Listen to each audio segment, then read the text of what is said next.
چاشت کے 6 نفل، ہر قسم کے دروازے کھول دیتے ہیں۔ میرے پاس ایک بندہ آیا، مجھے کہنے لگا ایک وقت یہ ہوتا تھا ابا جی تھکے ہارے گھر آتے تھے اور کہتے تھے بیٹا آج روزی نہیں ملی، اور میں نے والد کو کبھی محنت سے تھکتے نہیں دیکھا، بچتے نہیں دیکھا، ہڈ حرامی اور سستی کاہلی نہیں دیکھی۔ دروازے بند تھے۔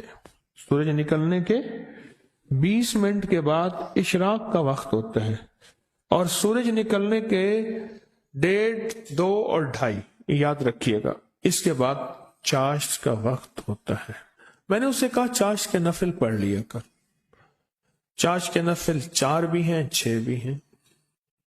میں نے کہا 6 نفل پڑھ لیا۔ میں نے 6 بتائے تو اور 6 ہی پڑھنے ہیں تو نے۔ جو صورت ملا پر توجہ سے پڑھ۔ اس نے پڑھنے شروع کیا۔ ایک بندہ اچانک کسی موقع پہ ملا، میں بھول گیا، اور موقع پہ جب ملا تو میں نے اس سے ہاتھ ملایا تو اس نے میرے ہاتھ ملاتے ہی کہا آپ نے پہچانا نہیں، میں وہی شخص ہوں جس کا باپ تھکا ہارا آ کے کہتا تھا کہ بیٹا آج مزدوری نہیں لگی، آج گھر میں غربت ہوگی۔ اور کہا کہ جب چاش شروع کی اور پھر رب نے ہمت سے چلتے رہے، کرتے رہے۔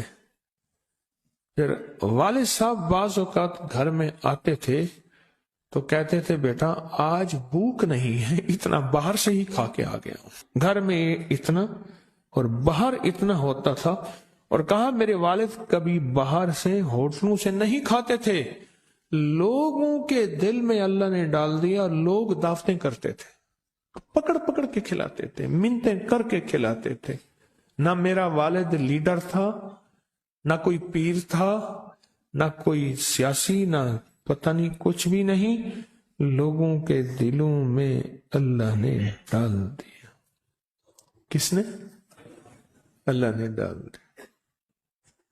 چاشت کے نفل، چاشت کے نفل، یہ تو وہ نفل ہیں آپ دکان میں بھی پڑھ سکتے ہیں، دفتر میں بھی، سفر میں، حضر میں پڑھ سکتے ہیں۔